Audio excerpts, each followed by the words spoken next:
Abre a sua Bíblia comigo. Não vou me demorar muito hoje.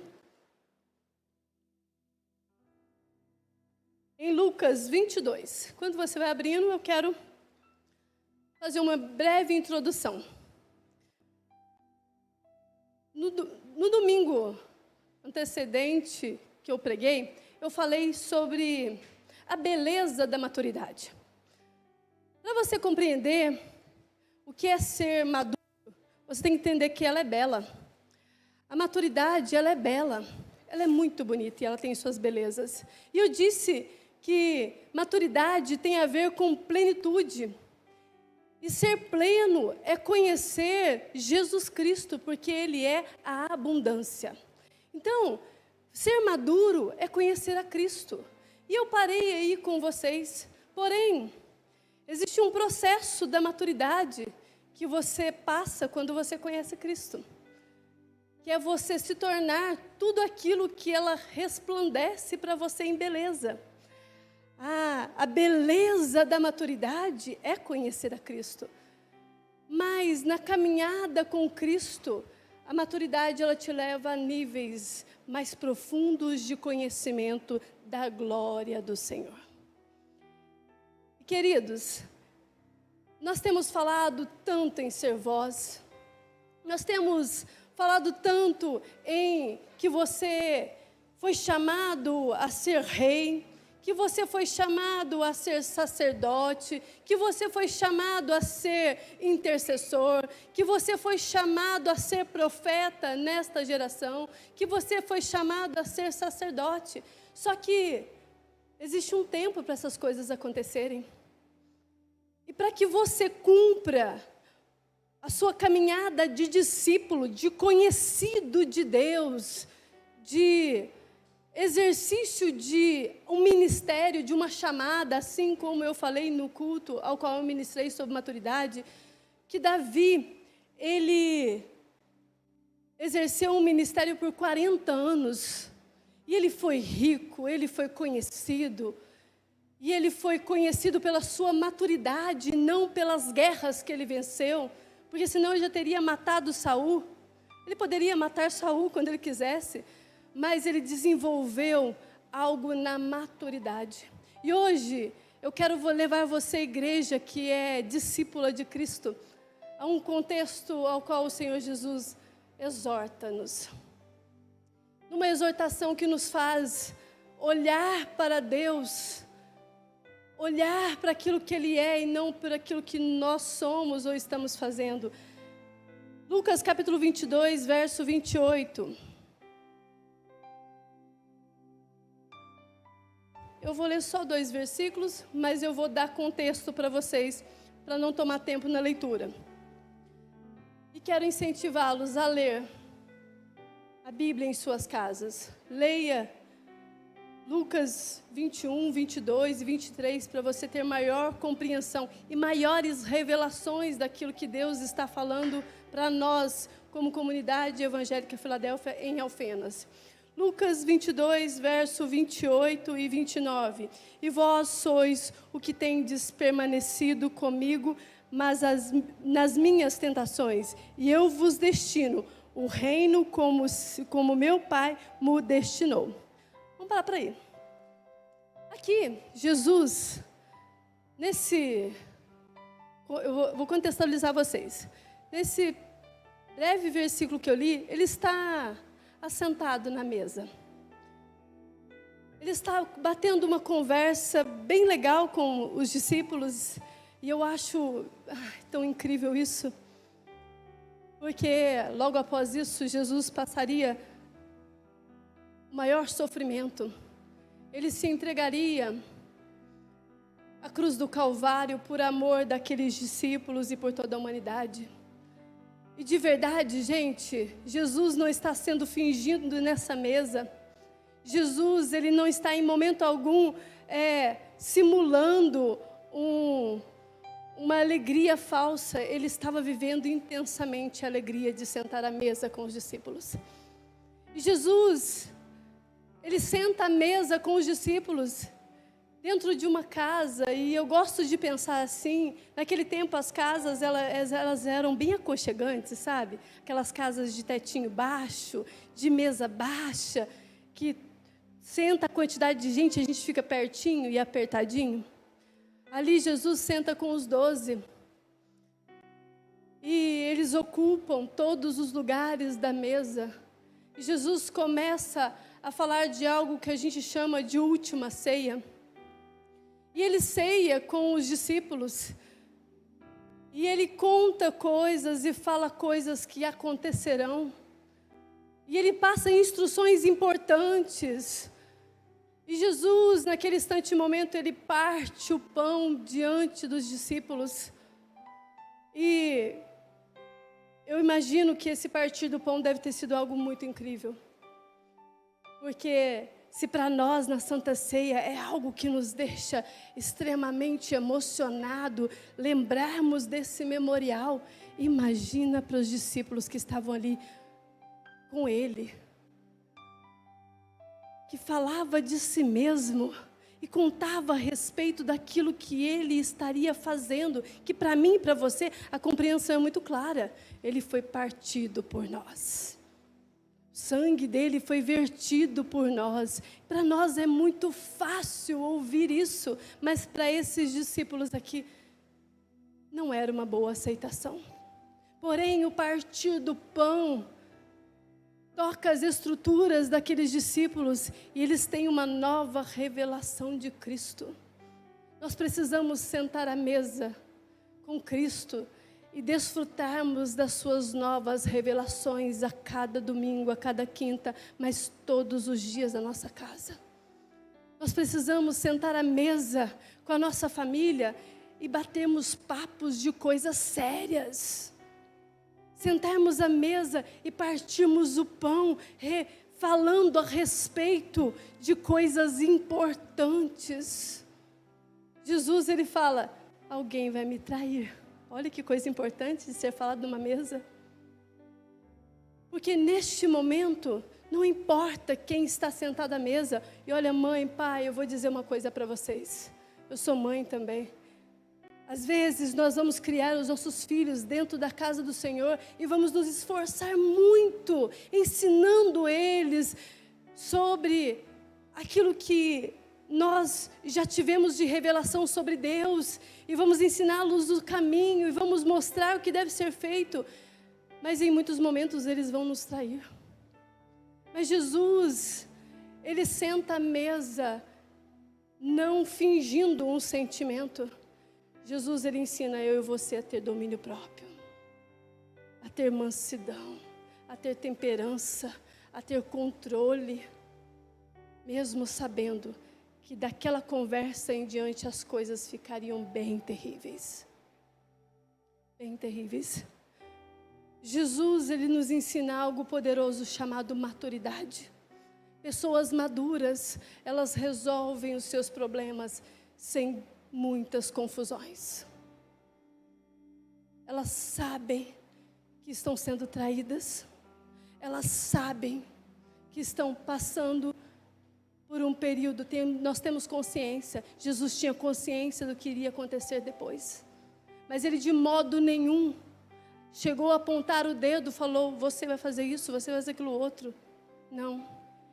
Ele instruiu a todos a terem um nível maior de maturidade. A beleza é conhecer a Cristo. A beleza da maturidade. Mas viver maduro é viver a essência de Cristo. É viver aquilo que Ele senta conosco na mesa e quando nós olhamos nos olhos dele, nós entramos em pranto de choro, de desespero, falando, Senhor, eu te traí como o Senhor me disse. E aqui, nesse instante momento, Jesus está dizendo, ai, como eu estou feliz porque vocês no meu sofrimento esteve comigo. Que isso? Como assim no meu sofrimento esteve comigo? Eles estavam com ele quando a liderança religiosa o negou. Quando ele foi perseguido, os discípulos estavam com ele. Quando ele passou algumas perseguições e afrontas, eles estavam andando com ele. E Ele está dizendo nesses 2 versículos: estou feliz com vocês estarem comigo durante as minhas tribulações. Estou tão feliz. E eu pretendo fazer algo para abençoá-los, por essa gratidão. E eu quero dar para vocês o meu reino. Eu quero dar para vocês aquilo que o meu Pai me deu, que é o meu reino. E eu fiquei no vislumbre dessas escrituras e falei: Senhor, o Senhor vai dar para nós a igreja menina, a igreja imatura, o teu reino. Aí, eu continuei a ler as escrituras sagradas, e pensando em tudo isso, eu fiquei assim: Jesus, como é bom sentar na tua mesa, como é precioso receber as suas revelações, como é maravilhoso estar com o Senhor. Aí Jesus, nesse instante, conversando com os discípulos, Ele fala assim: olha, eu vou me ausentar de vocês. Eu vou deixar vocês. E olha, faz tudo bonitinho. Vocês ficam bem bonitinho, não faz coisa feia, não. Eu ensinei direitinho, essa é a minha versão, tá? Sabe, vocês são tão bonitinhos, ensinei, faz tudo o que eu mandei, é só fazer o que eu mandei. Aí eles começam, após a ceia, eles tinham acabado de ceiar, gente. Eles tinham acabado de comer do pão e beber do vinho. Eles acabaram de ter a compreensão, a plena revelação do Cristo.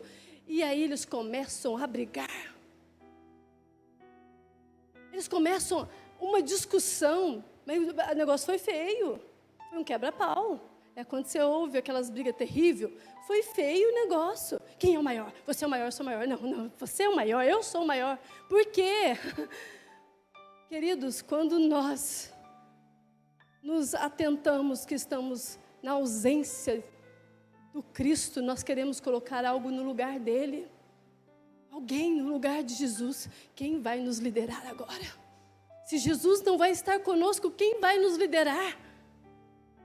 Há uma confusão por algo que não era para ser discutido, porque Cristo estava dizendo, estava falando com eles: eu vou morrer porque eu preciso salvar vocês e toda a humanidade.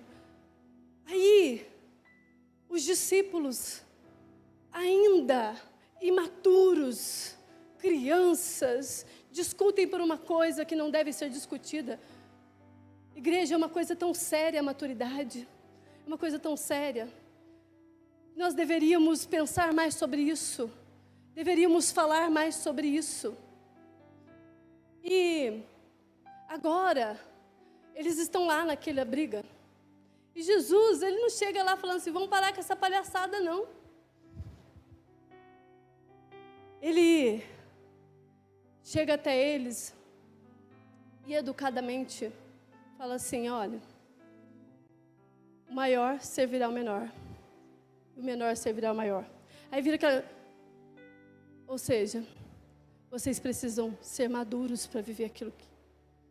Vocês não precisam me substituir, porque ninguém pode tomar o lugar do Cristo, querida igreja. Ninguém pode tomar o lugar do Cristo. O lugar dele é eterno. É eterno para ele. É eterno. Jesus não pode ser substituído por ninguém. Entende? Aí sabe o que a igreja faz? A igreja pega e coloca pastores nos pedestais, líderes nos pedestais, profetas nos pedestais, ministros de louvor nos pedestais, e nós deixamos de adorar Cristo e começamos a adorar pessoas. Porque somos imaturos. Igreja imatura. Igreja imatura. Ah, que desespero. Quem irá ficar no lugar do Cristo? Ficamos tão desesperados, não é? Quando percebemos que Jesus está fora da nossa história. Só que Jesus não disse que ele estaria fora da história. Foi interpretação errada. Ou seja, criação humana. Quando nós criamos na nossa mente que nós estamos solitários e sem Deus. Quando somos enganados por um sistema mundano, terrível, chamado anticristo, que eu vou falar sobre ele. Que eu poderia agora já citar, chamado joio. E olha, joio não é teu irmão trabalhoso, nem ninguém que dá trabalho na igreja, aquela pessoa trabalhosa, não. Esse aí é trigo imaturo. Eu estou falando de um sistema que está crescendo junto com você, junto com a igreja, e nós, muitas das vezes, nos envolvemos e nos entrelaçamos com a ideia de orfandade, de solidão, de que estamos sozinhos, vamos ter que substituir, mesmo sabendo da beleza da maturidade, que é conhecer a Cristo. Mesmo sabendo a beleza que é conhecer a Cristo. Isso é maravilhoso. Jesus, ele responde amorosamente os discípulos dele. O maior entre vós seja como o menor. Jesus, ele vem aqui nesse momento mostrar que ele tem honras melhores do que aquelas que eles têm almejado. Porque muitas das vezes nós queremos ser aceitos, nós queremos ser reconhecidos, nós queremos ser encontrados por algo ou por alguém. Por isso veio essa discussão. E eu imagino quem foi que começou a confusão. Uma pessoa de um temperamento muito... Eu imagino, porque logo em seguida vocês vão entender o porquê. Uma pessoa assim que bota fogo e deixa o trem ferver, é esse tipo de pessoa. Que fala demais, e aí ele deixa o trem pegar fogo, depois ele foge de fininho. É um temperamento assim.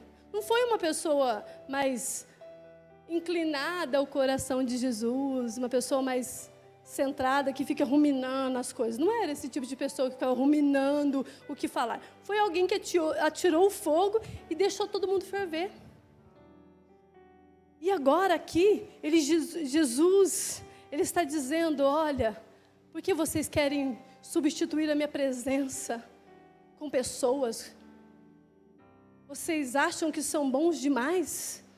Mas eu vou dizer para vocês que eu tenho honras maiores do que os homens podem dar para vocês. Eu tenho honras melhores do que os homens podem dar para vocês. Eu tenho coisas reservadas para vocês, discípulos. Eu tenho um reino, eu tenho um banquete, eu tenho um trono para vocês. No entanto, que ele deixa bem claro, eu vos destino o reino, como meu Pai nos destinou. Ele destinou para discípulos o reino. E Jesus, ele primeiro, eu já citei aqui, ele elogia eles. E agora que ele elogia, ele deixa essa herança, ele destina essa herança. E ele fala para eles, Deus deu ao seu Filho o reino de homens, que é a igreja. Deus deu a igreja para Cristo. E ele é o cabeça, mas ele agora, ele é o cabeça viva, né? Ele é dinâmico, ele é o governante. E agora ele fala para a igreja, para mim e para você, imatura ainda. Fala para ela assim, olha, eu vou dar para vocês este reino que Deus me deu, que o meu Pai me deu. Eu destino a você, igreja, uma herança maravilhosa. Uma herança maravilhosa.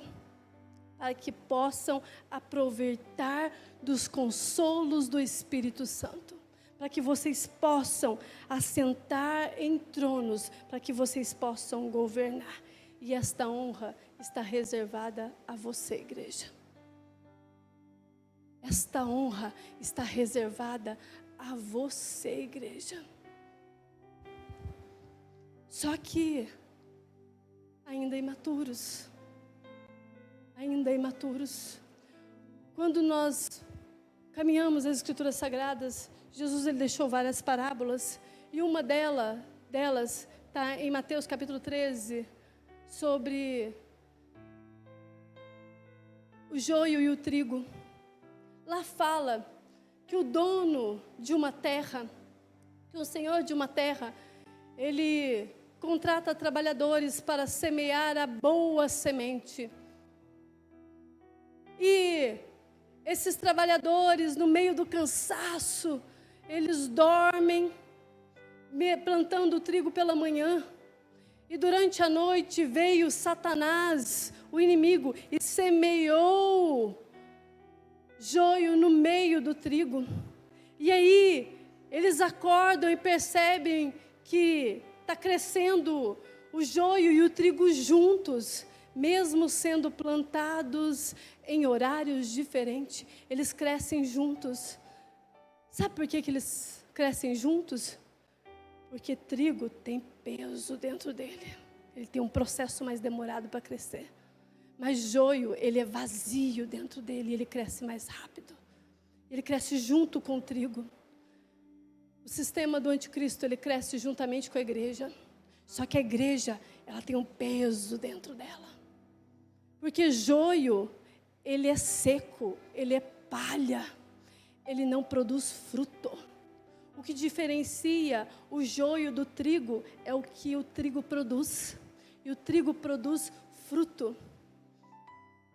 O mínimo que um trigo pode produzir são 10 sementes. E o trigo pode produzir 10, 20, 30, até 100 por um. Uma semente pode produzir até 100 por um. Diferente do joio, que é vazio. Só que aí os trabalhadores chegam e falam assim: Senhor, nós precisamos arrancar o joio do meio do trigo. E ele fala assim: não. Por quê? Se você arrancar o joio, vai correr o risco de arrancar junto o trigo, porque eles crescem iguais. Eles só vão diferenciar quando o trigo estiver maduro.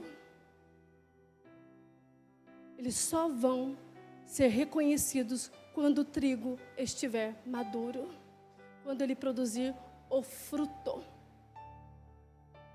E olha, o fato de esses trabalhadores terem dormido, quero dizer abrir um parêntese aqui.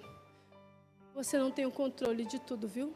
Nesse contexto que eu estou falando de sementes, nós vamos lendo as Escrituras e continuando aí no verso 22, no capítulo 22 de Lucas, no verso 31, acontece algo bem interessante. A pastora Selma já pregou muito sobre isso aqui. E eu me lembrei dela, de uma pregação dela esses dias. Disse também o Senhor, no verso 31 do capítulo 22 que nós estamos lendo, 31 até o 34. E disse também o Senhor: Simão, Simão, eis que Satanás vos pediu para vos cirandar como trigo, mas eu roguei por ti, para que a tua fé não desfaleça. E tu, quando converteres, confirma teus irmãos. E ele lhe disse: Senhor, estou pronto a ir contigo até a prisão e a morte. Mas ele disse: digo-te, Pedro, que não cantará hoje o galo antes que 3 vezes negues que me conheces. Ah, gente, vou falar uma coisa para vocês. Aqui, Jesus fala assim: Pedro, eu sei que foi você que arrumou confusão. Eu sei que foi você que deu a ideinha de falar quem que iria me substituir. Só que, nesse momento, ele fala assim: Simão, Simão. Quando Deus, ele frisa nas Escrituras o nome 2 vezes, ele está dizendo para nós despertarmos.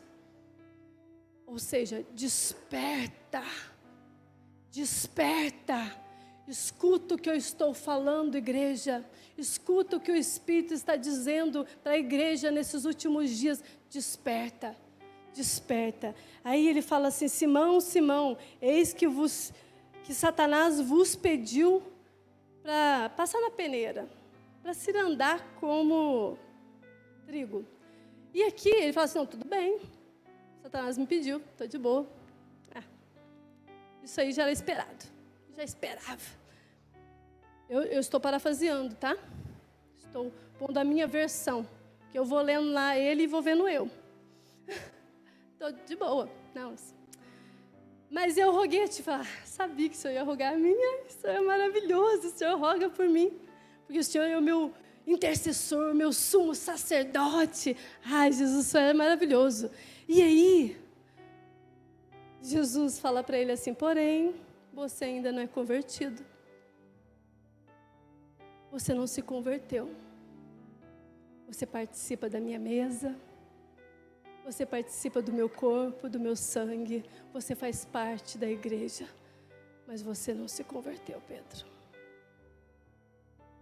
Mas você não se converteu, Pedro. E ao despertar Pedro, Jesus leva ele a essa profundidade de pensar sobre isso. E aí Pedro fala assim, estou pronto. Que isso? Estou prontíssimo. Vou até a morte pelo Senhor.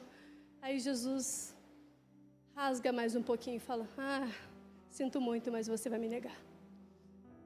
Você sabe muito bem da história. Após tudo isso, Jesus vai ao Getsemane.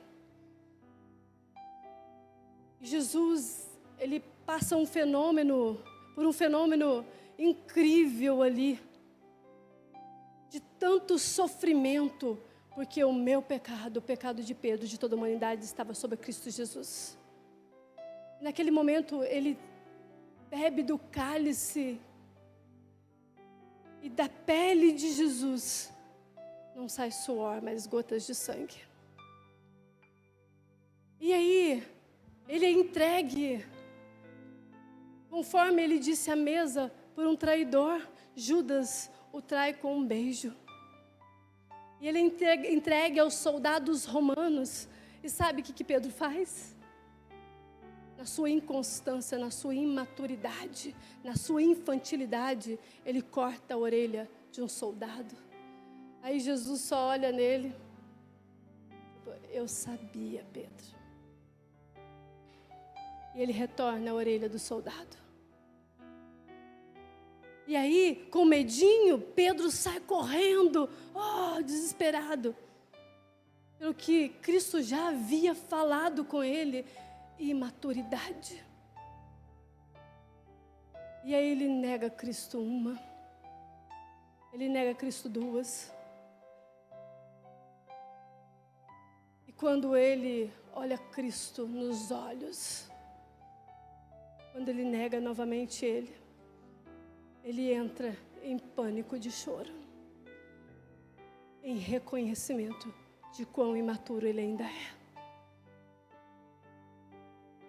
Quantas vezes, igreja, você negou Cristo?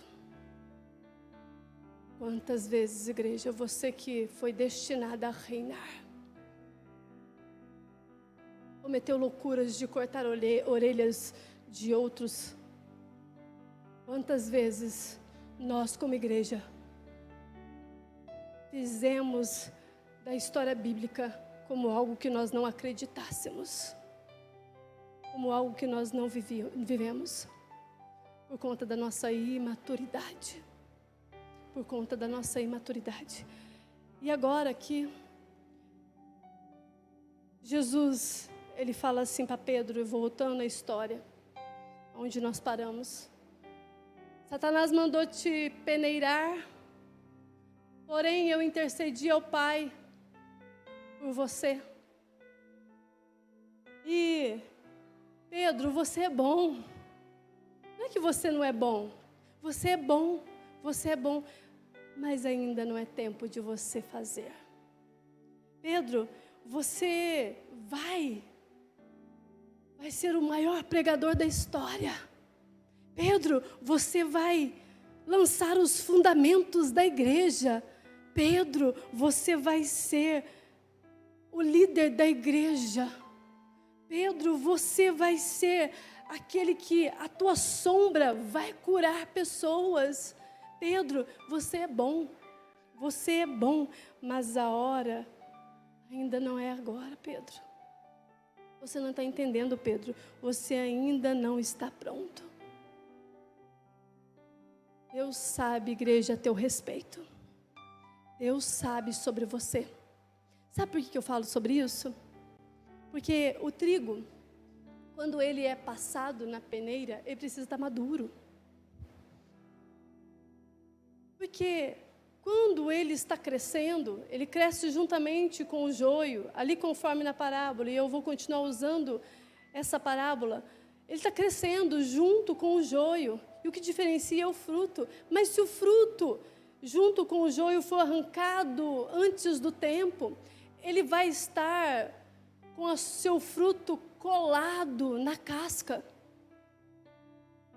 Colado na casca. Por isso que Jesus intercede ao Pai por Pedro, porque ele ainda não está pronto para ser colhido. Ele não está pronto para passar na peneira. E o que é peneira? É provação. Para passar naquela provação. Porque um trigo novinho demais, um trigo ainda imaturo, antes de estar amadurecido, se ele é passado na peneira, ele vai ser ferido. Ele vai ser ferido. E quando ele é ferido, logo ele apodrece. E se ele apodrece, todos aqueles que estarão perto dele ficarão podres também. E aqui, quando Jesus ele intercede por Pedro, ele está dizendo: Pedro, você não pode passar na peneira agora. Entenda isso, meu filho. Você não pode passar na peneira agora da provação, porque você não vai suportar. Porque trigo maduro, você pega o trigo e você chacoalha ele assim, ó. Ele faz igual feijão dentro do... Esqueci o nome. Dentro da vagem dele, lembrei. Dentro da vagem do feijão, quando ele seca, ele está maduro para ser batido na vara, ele faz barulhinho. O trigo faz igual. Por quê? Ele está descolado da casca. Ele está descolado da casca. Maturidade é isso. É você não precisar de ser reconhecido. Maturidade é você se desligar daquilo que faz com que você esteja sempre protegido. Maturidade é você se desvincular daquilo que você necessita tanto. Porque o imaturo, ele necessita muito dos nutrientes da casca. O imaturo, ele necessita muito da proteção da casca. O imaturo, ele precisa tanto de algo que o revista, que ele não suporta nenhum tipo de provação ou tentação. E aqui, neste momento, Jesus está nos ensinando o seguinte: igreja, você precisa estar madura para viver. Alguns aqui já estão passando da hora de soltar da casca, mas muitos de nós ainda estamos imaturos, precisando nos relacionar um pouco mais com a essência de Cristo, precisando estar bem protegidos da presença dEle. Trigo maduro, ele solta a casca. Na hora que passa na peneira, aí você passa na peneira. E aí quando ela é forçada, a peneira, passando-se o trigo, ele vai soltando a casca. E joio, palha de trigo, casca de trigo, ela vai embora com o vento. Ela vai embora com o vento. Joio será queimado, segundo a parábola. Vão ser feitos feixes e ele será queimado. Mas cascas precisam ir embora com o vento. E sabe o que fica na peneira? Da provação do cristão. Somente trigos maduros. O que Jesus está ensinando a Pedro hoje? Pedro, você precisa estar maduro. Ainda não. E tudo começa a acontecer quando ele é revestido de poder em Atos 2. Porque até então, Pedro, ele entra no processo da maturidade. E ele entra na caminhada de se tornar maduro. E eu quero que você entenda isso. Você não pode ocultar o Espírito Santo de Deus. Você precisa buscar mais desse Espírito, para que Ele te revista de toda a autoridade para reinar, de toda a autoridade para assumir a promessa que foi nos dada. A promessa que foi nos dada. Deus nos deu um reino. Deus nos deu um reino, mas é preciso estarmos maduros. Por quê? Peneira nos expõe. Peneira expõe as coisas. Ela expõe você. Peneira, ela prova você. E aí é a hora que a casca solta. E nesse momento vai ser a hora que a gente vai descobrir se temos imaturos ou maduros. Porque os maduros, eles não se ferem com muita facilidade. Os imaturos saem sempre com ferimentos e apodrecem no meio dos outros. E não vão para o celeiro, infelizmente. Não vão para o celeiro. Maturidade é saber que existe o tempo determinado por Deus para todas as coisas. Maturidade é conhecer a Cristo e a beleza que Ele tem. Maturidade é você compreender que você tem um reino, uma herança, e que Deus estabeleceu todos os desígnios para você viver.